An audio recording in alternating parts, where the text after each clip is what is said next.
என்னோட வீடியோ பார்க்க வந்த வியூவர்ஸ் அண்ட் சப்ஸ்கிரைபர் எல்லாருக்கும் வணக்கம். இன்றைக்கி சூப்பரான அருமையான ஒரு சத்தான உருண்டை ரெசிபி தான் பார்க்க போகிறோம். இந்த உருண்டை ரெசிபிக்கு ஒரு ஸ்பெஷல் நேம் இருக்குது. அந்த ஸ்பெஷல் நேம் என்னன்னு பார்த்தீங்கன்னா கெட்டி உருண்டை.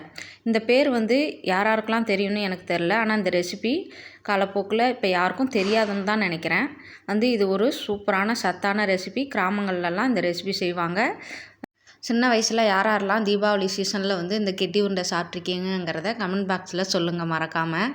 பார்க்கலாம் எத்தனை பேர் கமெண்ட் பண்ணுறாங்க, எத்தனை பேருக்கு இந்த ரெசிபியை பற்றி தெரிஞ்சிருக்குன்னு நம்ம பார்க்கலாம்.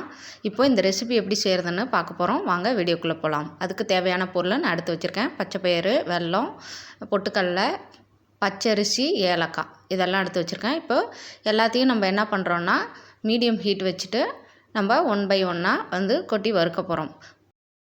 இப்போது பச்சரிசி வறுக்க போகிறோம். பச்சரிசியை வறுக்கும் பொழுது ரொம்ப கலர் நம்மளுக்கு மஞ்சள் கலரில் மாறி வராது. லைட்டாக தான் கலர் சேஞ்ச் ஆகி வரும். அது ஒயிட் கலரில் தான் இருக்கும். அந்தமாரி வறுத்து எடுத்துக்கோங்க. அதுக்கப்புறம் ஒரு பிளேட்டில் கொட்டி நல்லா ஆற வச்சுக்கோங்க. அதுக்கப்புறம் நம்ம பச்சைப்பயிறு எப்படி எடுத்துக்கலாம், முழு பருப்பாகவும் நீங்கள் எடுத்துக்கலாம். இதேமாரி உடச்சதும் எடுத்துக்கலாம், தோல் நீக்கினதும் கூட நீங்கள் எடுத்துக்கலாம். எந்த மாதிரி டைப் வேணாலும் நீங்கள் எடுத்துக்கலாம். இதேமாரி வறுத்து அதையும் ஒரு தட்டில் மாற்றி நல்லா ஆற வச்சு எடுத்துக்கலாம்.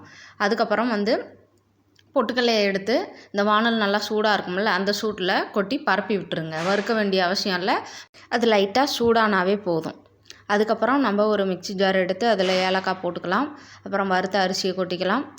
இதே போல் வறுத்த எல்லா பொருளையும் மிக்ஸி ஜாருக்குள்ளே நம்ம சேர்த்துக்கலாம். நான் சின்ன கிளாஸில் ஒரு கிளாஸ் எடுத்ததுனால ஒரு மிக்ஸி ஜாரில் எல்லாத்தையும் கொட்டுற அளவுக்கு வந்துச்சு. நீங்கள் நிறையா எடுத்து செய்கிறீங்க அப்படின்னா பிரித்து அரைச்சி எடுத்துக்கோங்க. இப்போ எல்லா பொருளையும் சேர்த்துட்டோம். இதை எப்படி அரைக்கிறதுனா கொஞ்சம் குறன்னு இருக்கிற மாதிரி தான் அரைச்சி எடுக்கணும். ரொம்ப ஃபைன் பவுடராக அரைச்சி எடுக்கக்கூடாது. அப்போ தான் இந்த கெட்டி உருண்டை சாப்பிடும்போது நம்மளுக்கு கொஞ்சம் கிரிப்ஸியாக இருக்கும், நல்லா சூப்பராக இருக்கும் சாப்பிட்றதுக்கு. இதுக்கப்புறம் ஒரு வானலில் நம்ம எடுத்து வச்ச வெல்லத்தை கொட்டி உருக்க போகிறோம். கொஞ்சமாக தண்ணியை ஊற்றிக்கலாம் உருக்கிறதுக்கு. இதோட அளவுகள்லாம் டிஸ்கிரிப்ஷனில் மென்ஷன் பண்ணியிருப்பேன். தேவைப்படுறவங்க போய் கண்டிப்பாக பார்த்து தெரிஞ்சுக்கலாம். இது கரையிற ஸ்டேஜில் கொஞ்சமாக ஒரு சிட்டிகை அளவு உப்பு சேர்த்துக்கிறோம். வேணும்னா சேர்த்துக்கோங்க, இல்லைனா விட்டுருங்க. அதேமாரி நெய்யும் ஒரு ஸ்பூன் இல்லைனா 1.5 ஸ்பூன் சேர்த்துக்கோங்க. அதுவும் உங்களுக்கு ஆப்ஷனல் தான். விருப்பம்னா சேர்த்துக்கலாம், இல்லைனா ஸ்கிப் பண்ணிவிடுங்க.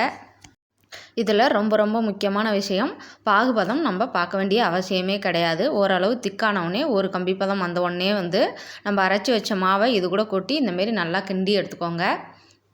எல்லா மாவுலேயும் பாகு சேர்கிற அளவுக்கு நல்லா கிண்டி எடுத்துக்கோங்க.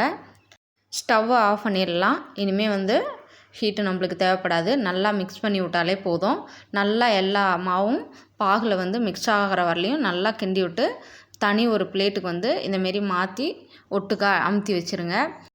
இதை நார்மலான சாதாரண ஒரு உருண்டைன்னு நீங்கள் நினச்சிக்காதீங்க. அம்புட்டும் அவ்வளோ சூப்பரான சத்துக்கள் நிறைந்த ஒரு சூப்பரான உருண்டை. வளரக்கூடிய குழந்தைங்களுக்கு இந்த உருண்டை ரொம்ப நல்லது.